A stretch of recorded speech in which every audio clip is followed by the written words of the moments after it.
Une cible à 70 millions d'euros déjà identifiée pour l'été à venir. Encensé par la presse catalane, Koundé enrage après le pénalty non sifflé sur sa personne. Une star du FC Barcelone victime de chants racistes face à Retafe. Là sont quelques-unes, parmi les multiples informations que nous vous détaillerons dans cette vidéo. Salut à tous, bienvenue dans cette minute d'actualité.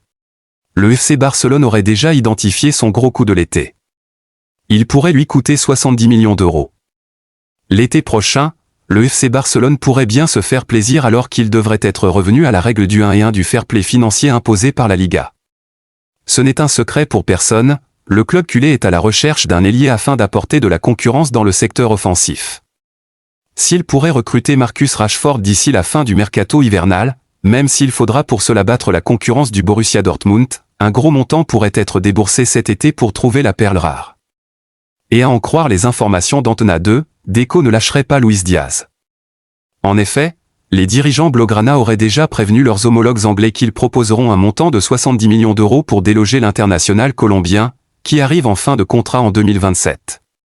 Convaincus de la volonté du joueur de venir en Catalogne, les dirigeants culés s'estimeraient donc en position de force dans ce dossier. Reste à savoir si Liverpool décidera de contre-attaquer et de formuler une offre de prolongation alléchante à son ailier de 28 ans, auteur de 12 buts et de 3 passes décisives cette saison en l'espace de 28 matchs toutes compétitions confondues. Encensé par la presse catalane, Koundé enrage après le pénalty non sifflé sur sa personne. Jules Koundé, le défenseur du FC Barcelone, n'en finit plus de charmer la Catalogne. Le FC Barcelone a encore laissé filer 2 points sur la pelouse de Retafe. Pourtant, les Blaugrana avaient très vite pris les devants grâce à Jules Koundé. Ce dernier n'en finit d'ailleurs plus d'impressionner en Catalogne. Pour Mundo Deportivo, l'international français, en plus d'être un spécialiste défensif, est aussi devenu un poignard offensif très dangereux dans le pur style Dani Alves. Passeur décisif pour Rafinha face au Real Madrid, il a marqué cette semaine en Coupe du Roi contre le Betis Séville et aurait même pu s'offrir un doublé si la VAR ne lui avait pas refusé son deuxième but pour 1 millimètre. Malgré tout, l'ancien Bordelais est ressorti frustré de cette rencontre puisqu'un pénalty évident sur sa personne ne semble pas avoir été sifflé après une faute de Christian Tussuch. Interrogé sur cette action par la Liga TV, le vice-champion du monde 2022 a préféré ne pas répondre « Je ne vais pas commenter l'action d'Uch. C'est dommage, car nous avions le contrôle du match, nous n'avons pas eu assez de réussite », a-t-il déploré. Pour rappel, le Barça se retrouve désormais à 7 points de la première place après la victoire du Real Madrid ce dimanche. Une star du FC Barcelone victime de chants racistes face à Retafe. Du racisme aurait eu lieu du côté de Retafe. Une star du FC Barcelone aurait été victime de chants et insultes racistes de la part du public de Retafe lors du match de samedi soir. Une enquête devrait avoir lieu. Encore une bien mauvaise image déployée par le public espagnol. Alejandro Balde, latéral gauche du FC Barcelone, s'est présenté en zone mixte avec la mine des mauvais jours. En plus du match, l'international espagnol a été déçu de recevoir encore une fois des insultes racistes. « J'ai reçu plusieurs insultes racistes. Cela ne devrait pas continuer à se produire. C'était en première mi-temps et je l'ai dit à l'arbitre, qui a activé le protocole.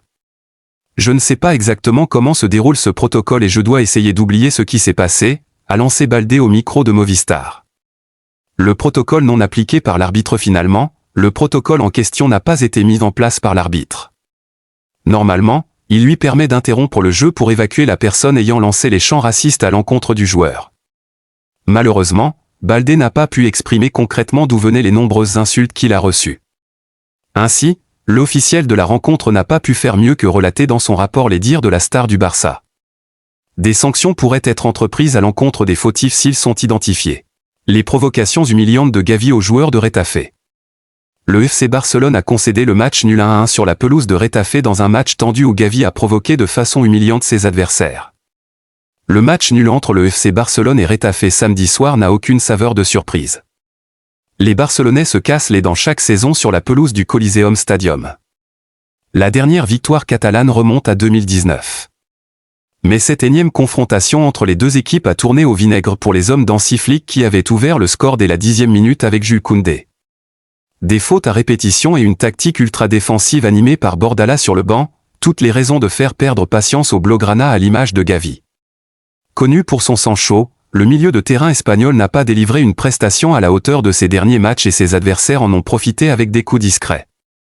Mais c'est bien lui qui a été attrapé en train de provoquer sur des images captées par les caméras de Movistar Plus à destination de Yelu, qui venait le pousser sans que le ballon ne soit dans les parages. Et qui es-tu? Tu es terrible, allez.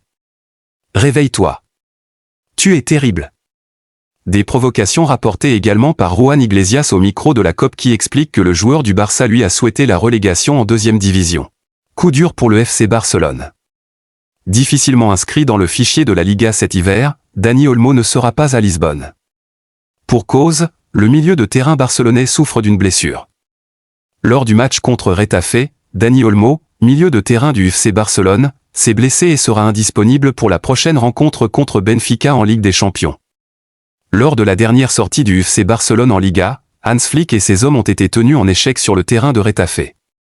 Une rencontre qui a été marquée par une intensité notable, générant des tensions en fin de match. Au cours de cette partie, Dani Olmo a remplacé Gavi à la 62e minute pour jouer les 30 dernières minutes. Cependant, après le match, le milieu de terrain espagnol a ressenti des douleurs musculaires et a été examiné aujourd'hui à la Ciutat Esportiva Joan Gamper par le personnel médical du Barça. Le club catalan a déclaré que Dani Olmo a une surcharge au niveau du mollet de la jambe droite. C'est un revers pour l'équipe, qui devra se passer de lui pour le match de mardi contre Benfica. Il ne participera donc pas au voyage à Lisbonne, ce qui est crucial pour le club, qui doit gagner pour conserver sa bonne dynamique dans cette compétition prestigieuse. Le Barça égale un triste record en Liga. Lors du dernier match du FC Barcelone en championnat, les hommes de Hans Flick ont égalé un triste record sur la pelouse de Retafe. Le FC Barcelone est à la peine en Liga. Hier soir, les Blaugrana ont laissé une nouvelle fois 2 points précieux en route sur la pelouse de Retafe. Si Jules Koundé a ouvert la marque, Mauro Arambari lui a rendu la pareille quelques minutes plus tard. Le Barça a tout tenté sans jamais pouvoir prendre leur adversaire à défaut. Ainsi, les hommes d'Hansi Flick restent à la 3e place du classement et comptent désormais 5 points de retard sur l'actuel 2e, l'Atlético Madrid. De plus, le club de la Catalogne a battu un triste record avec ce nouveau contretemps. Depuis le mois de novembre, le FC Barcelone a énormément de mal à confirmer son excellent début de saison. Et avec ce nouveau match nul face à Retafe, le Barça ne compte que 6 petits points en 8 matchs. Marca rapporte également que c'est la pire série du club depuis l'exercice 2007-2008 lorsque Franck Rijkaard était sur le banc du Barça. Ainsi, les ouailles d'Hansi Flick devront rapidement trouver la solution pour ne pas voir les deux clubs de Madrid creuser encore plus l'écart au classement. C'est ici que prend fin cette minute d'actualité, à très bientôt pour plus d'informations.